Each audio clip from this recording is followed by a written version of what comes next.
Hey you guys, and welcome back to my channel.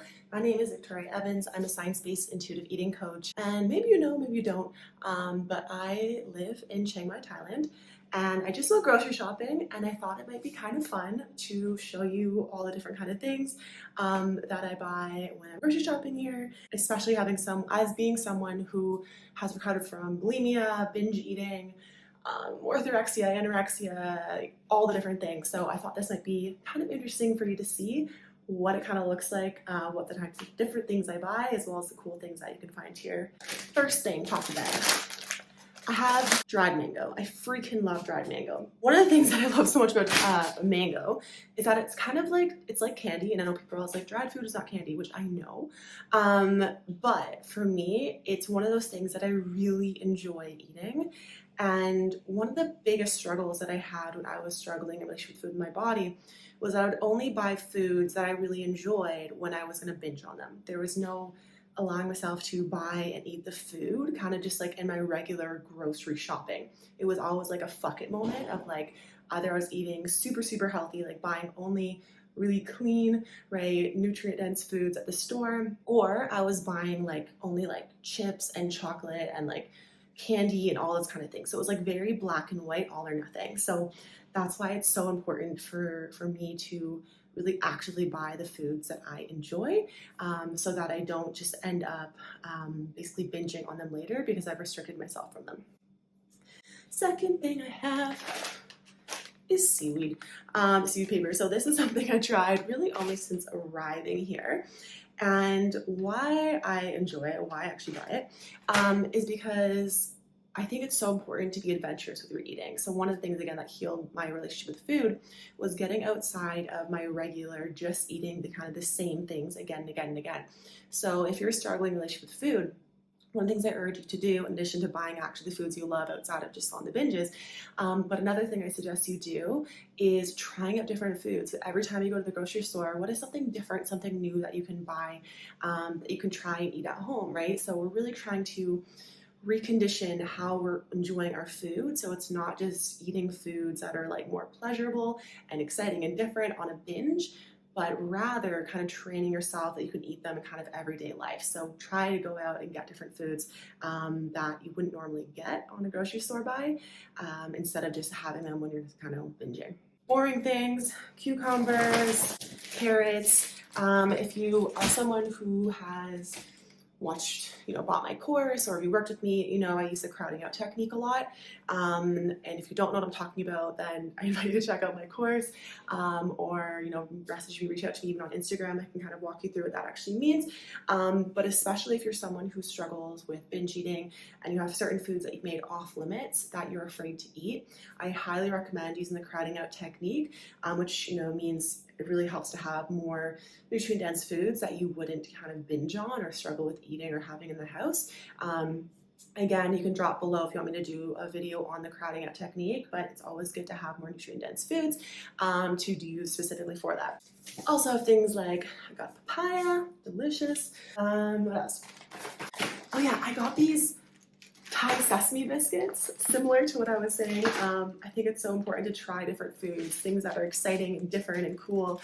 Something I talk about in my course, my coaching, is pleasure deprivation. And a lot of the time we think that we have to earn our pleasure in order to have it. And that can be related to food, related to really anything. Because it's so reminiscent of a perfectionist mindset, we feel like we've never earned our pleasure. We've never done enough. We didn't eat good enough. We didn't work out hard enough. We didn't, track our calories the right way we were supposed to, which again, I'm totally against all those things. I'm just saying it in the context of what sometimes it looks like for pleasure deprivation for people. For myself, I thought I was never worthy of having, the cookies or whatever. So I deprived myself of them. And not even just food, but I deprived myself of pleasure in other areas of my life. Feeling like I was unworthy of it and like it had to be earned. But because I never felt like I was good enough to have earned the pleasure, I would just be constantly depriving of it. And because we're humans, we are designed to seek out pleasure as a survival technique, pleasure in the form of food, pleasure in the form of sex, all the different things, right? And so if we're constantly denying ourselves access to pleasure, what ends up happening is eventually our brain is like, fuck this, right? We're tired of having no stimulation, having no pleasure. What we do is we turn to food, right? So if you deprive yourself of pleasure in all areas of our life, don't be surprised if your outlet for pleasure becomes food in a kind of binging, chaotic, overeating manner because you've deprived yourself of it, right? So similar to the crowding out technique I was mentioning before, there's also ways you can crowd out your life with pleasure, right? Instead of feeling like you have to earn your pleasure, what are ways you can actively add in pleasure so that instead of, making it off limits and having binges later at night and all these pleasurable foods, you can actually add it into your day, kind of convincing yourself, hey, I am worthy of having these pleasures. And it's almost like a fake it till you make it. Sometimes we have to do the things that make us feel like we are worthy in order for us to start feeling like we're worthy. Other things, I got some muffins and I got some croissants. I'm gonna put these in my freezer because I like to just have those whenever I want, and then I can just pop them in the microwave or defrost them. That way it doesn't feel like I have to eat them if all of a sudden they're going bad. But it's great to have little snacks and things, again, that I really enjoy eating, right? The more that we make something off limits, the more that we actually want it, right? In my coaching, I talk about the 4 different types of restriction: mental, physical, emotional, connection. And, if we're actually not allowing ourselves to have the foods, right? We're restricting ourselves from those foods. Restriction creates rebellion and allowance creates space for choice. So when you're allowing these foods into your life, allowing them into your kitchen, all of a sudden they lose that novelty, they lose that power over you. So I love having those types of foods in the house so I can have it anytime, so that my brain, instead of, feeling afraid that it's restricted, it's not allowed, it's off limits, I can actually have them in an empowered way because my brain is not afraid of them being taken away, right? A lot of the time what will happen is we'll have the cookies or the croissants and then we go, okay, once I finish this bag of croissants, then I'm not going to buy any more. I'm going to get back on track. I'm going to be good and la la la, right? And what we're actually doing is telling ourselves, hey, starting tomorrow or starting, whenever that diet or, healthy eating starts again, I'm going to be basically putting myself into a mental famine, right? Physical famine. My brain doesn't understand the difference between me telling myself something is off limits versus me telling myself that, I'm never allowed to have this food again and we're going into a famine. So what you want to be super cognizant of is food availability and how, your language, especially around when you've eaten more than you maybe have wanted to, is not one of shame and restriction, but one of self-compassion, curiosity, what was going on here, right? In my coaching, I really give you a lot of tools and techniques for how can you better understand what happened, not from a shaming, what is wrong with you broken standpoint, but a curious standpoint. As I've said before, it's not self-sabotage, it's self-protection from some kind of an unmet need. And once you understand what that unmet need is, next time, right, we can actually work through it and have a different outcome instead of shaming ourselves and then continue to repeat the behavior. I also got some dates. Just straight up enjoy dates. I don't really have anything else to say on this. I really enjoy dried fruit. I got some tea. I love tea. I love having tea at night. Something that I was starting, when I was early in my bulimia recovery journey was I found at night I'd get very, very anxious because I used food as a way to help me kind of self-regulate my nervous system, calm down at night. If you've worked with me or know kind of my style, I really talk a lot about regulation of the nervous system and basically how binge eating is a response to when our body feels like there's a threat, when it's under attack. And so food can be a way that we're kind of self-soothing as well as dissociating and distracting from whatever kind of threats are going on in our life. And we can't actually, fight the threats or run away from the threats, right? Because we're human and we can't just go and fight our boss or go and, whatever that thing is, right? So I talk a lot about this in regards to polyvagal theory. And so if you're someone who is at night feeling quite anxious and food is your way to calm down, I know I have lots of tools for that in my coaching as well as in my course.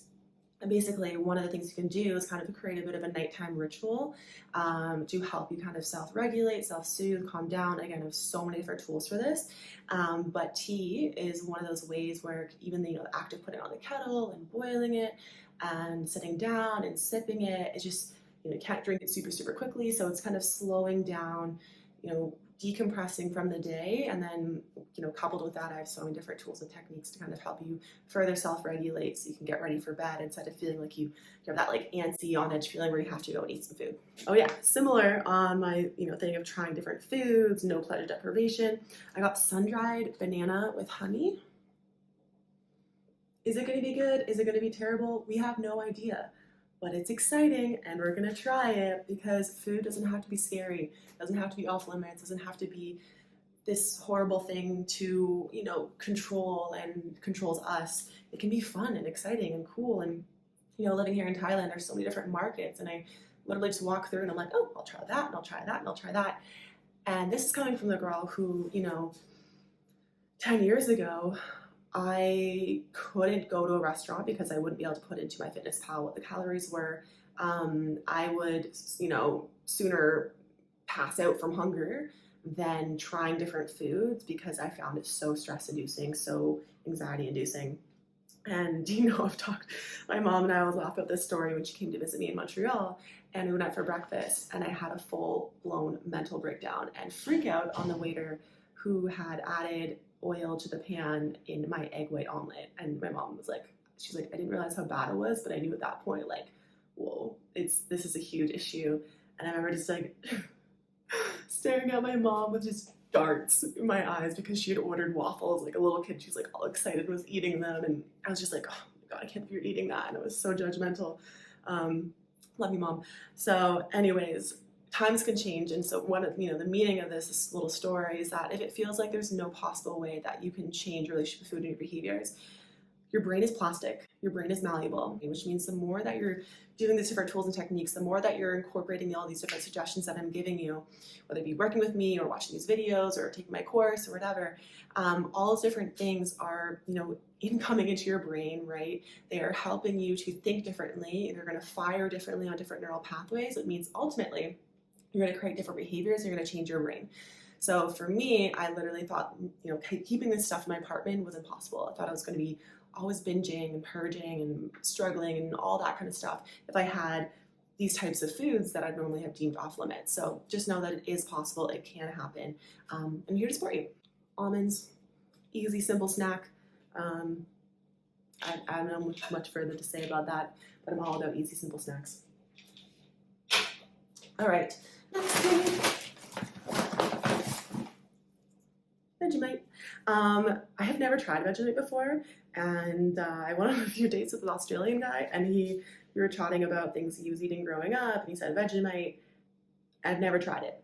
If you're watching this, you tried Vegemite, and you have like a certain way you eat it, prepare it. I was told, put it on a toast. You're supposed to let it dry in a drying rack for toast. I don't have one of those, I'm not that fancy, so I'll just let it cool, I guess. And then butter, and then like a really tiny bit of Vegemite, apparently. If you have a different way of doing this, let me know, because again, I love trying different foods and different things, and I'm super open to it. All right, got some kiwis, we got avocado. I love avocado on toast with eggs in the morning. I go through kind of breakfast phases, maybe you're like me, and right now I'm in avocado on toast and egg phase for my breakfast. With that, when it comes to breakfast, it is so important. And I talk with some people who are like, oh, I'm not hungry in the morning, la la la. And a lot of the time we're not hungry in the morning, not always, but a lot of the time for myself as well. I was not hungry in the morning if I was binging or binging and purging in the evening, right? And so, binging really and purging really messes up your ghrelin and leptin levels, your hormones that basically determine your hunger and fullness. And so in the morning, you can feel super not hungry. You can feel like you don't want to eat food for a super long time. Then you end up delaying, having coffee, not eating until, maybe you're doing this intentionally because you don't feel hunger, or maybe you're doing it because you were trying to compensate for having eaten a lot the night before, right? Regardless of that, when we are skipping breakfast, when we are not eating earlier in the morning, we are setting ourselves up for a binge. Right? Basically, your more primitive brain is being like, oh, cool, we're in another famine, right? We don't have access to food because you're mentally making food off limits. And so it thinks, okay, I'm going to think about food all day. I'm going to stress about it. I'm going to worry about it. The next time there's food availability, right? I come across food, later into the day, mid-afternoon, I'm going to eat as much as I can, as quickly as I can, right? So it's that feast and famine mentality.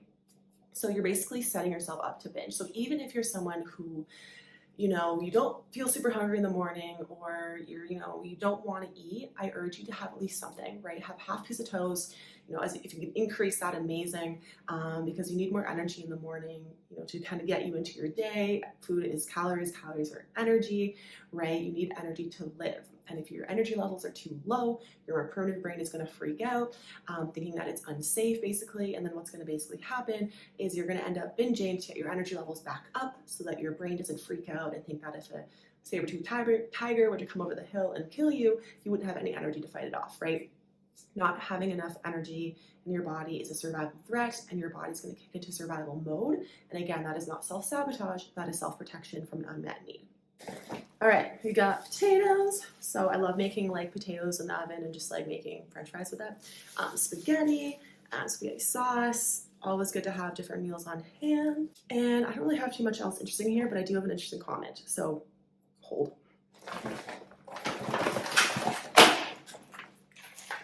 Eggs, dish soap, toothpaste, butter. I also actually order in because it is pretty cheap. I order most of my lunches and dinners, so a lot of these foods are just kind of snacky foods, as well as breakfast foods. So with that said, when it comes to what's in your house, what's in your kitchen, if you want to have a healthy relationship with food, if you want to feel relaxed and calm around food, you need to have food in your kitchen. Right? I, for a long time, thought if I don't have food in the kitchen, I'm not going to binge on it. Not having food in your kitchen means you're going to go out and find food and then binge on it. I was walking to the store at like 11:30 at night to buy as much like chocolate and chips and all those kind of like super high calorie, aka high energy foods. Right? And so not having food in your kitchen is not stopping you from binging. It's likely actually causing you to do it. Again, in my coaching and my courses, I give so many different tools and techniques for how to feel relaxed and calm and all that stuff around food. But let me just be so straight up and say, the solution to not binging is not restriction, right? It's not the restriction of food. This is not a willpower problem. Your brain is doing exactly what it's supposed to be doing by getting you to binge if it doesn't think there's access to food because you're making it off limits, right? There's nothing wrong with you. In fact, there's something right with you. This is a biologically ingrained part of you. Right? You have the genes of the best bingers passed forward to you today. If we didn't have ingrained into our body the primal need, desire, survival instinct to binge on food when there's a restriction of food, we would not be here. So you, again, have the genetics, the genes of the ancestors who were the best bingers. The people who found food, ate it super quickly as much as they could. Those are the people who survived. So that is in you. That is deeply ingrained within you. So when you are making foods off limits, you are guaranteeing a binge, and it has nothing to do with your willpower, okay? Takeaways from this little video. First one is making sure that you do not deprive yourself of pleasure, right? Add in pleasure into your life. Even if you don't feel worthy of it, add in the pleasure, and then feeling more worthy will hopefully come along the way. That's what I have found in my situations with clients as well. So, add in foods, get them from the grocery store that are, pleasurable and delicious, right? Because it's the restriction of the food that makes you feel out of control around the food. And I got different tools and techniques like the crowding out technique and all that to help you with that. But depriving yourself of pleasure with food in other areas of your life is not a solution. So get the foods at the store that you enjoy.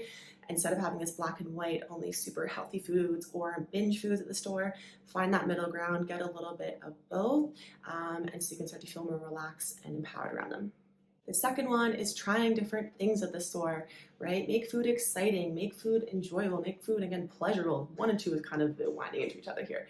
But, get things that are interesting, that excite you, right? We really want to challenge and change your current relationship with foods, that you view these foods differently, right? We associate them differently in our brain. So basically every kind of different incoming, stimuli, situation, our brain is basically interpreting it, reading it, tagging it, and storing it away in our brain. So as of right now, if you've only ever tagged like carbs croissants as unsafe, bad, can only have when I'm binging, by intentionally eating them outside of that kind of binge behavior, right? Bring them home, having them at 10 a.m. with eggs and some fruit salad and yogurt and the coffee and orange juice, right? Having it in that context reassociates, retags basically in your brain those croissants as once unsafe foods as now safe foods that you can kind of enjoy, you see? The last one is making sure you have a fully stocked kitchen, right? As having food in your home is what is going to help you not binge, as well as really making sure you're pairing it with empowering language, right? Telling yourself, I can't have this, it's off limits. What the fuck is wrong with me? I can't believe I finished this, la la la. All those kind of things are basically setting you up to binge, right? So be super cognizant of your language. And in my coaching, like I mentioned, I talk about the 4 types of restriction. So we didn't really talk about connection or emotion, but mental restriction, telling yourself, I can't have this food, I'm so bad, I'm so naughty, starting tomorrow I get back on track, I'll be good. All that type of language really creates a scarcity, and then therefore the need to kind of binge on it because your brain thinks you're basically putting yourself into a famine. As well as a physical restriction of food, right? So if there's physically not enough food in your house, you're going to end up going out and buying those foods to binge on. And again, that's something that's wrong with you. It's something that is right with you. So I hope you enjoyed this video. A little bit different than my kind of just straight informational video, but I always want to make sure there's lots of value. So I try to add in different information, different contexts, different things. So let me know if you enjoyed it. Let me know your takeaways. Like I mentioned, I do offer one-on-one coaching as well as a course. So I'm going to put those links to book a coaching call with me, right? A consult call in the comments below, as well as if you want to check out my course. And if you're starting with bulimia, depending on, price points, I also have a checklist, like a toolkit rather. So I have 3 different kind of options depending on price point, depending on how much support and accountability you want. And I highly recommend that you get some support, reach out, especially if you're like me and you have more of a science-based approach. If you want to understand why you're doing something, I truly believe that education alleviates shame and creates empowerment. And so all my tools are based in that. I use the EAT framework, which is education, accountability, and tools. And I believe it's really the magic for life. So you can live life like this, quit your corporate job, move to Thailand, start an online business, whatever that looks like, whatever it is that you want to do, whatever your dreams are. When you heal your relationship with food and body, all of a sudden you have so much more energy, so much capacity, so much more time to go out and live the life you want. All right, guys, thank you so much for watching this video. I'm going to be doing more and more kind of bulimia, binge eating kind of content on here. So if you haven't already, hit the subscribe button, hit the like button, hit a comment below. Write a comment below. Let me know your thoughts and what videos you'd like to see more of. I'm sending you so much love from Thailand, and I hope to see you here soon.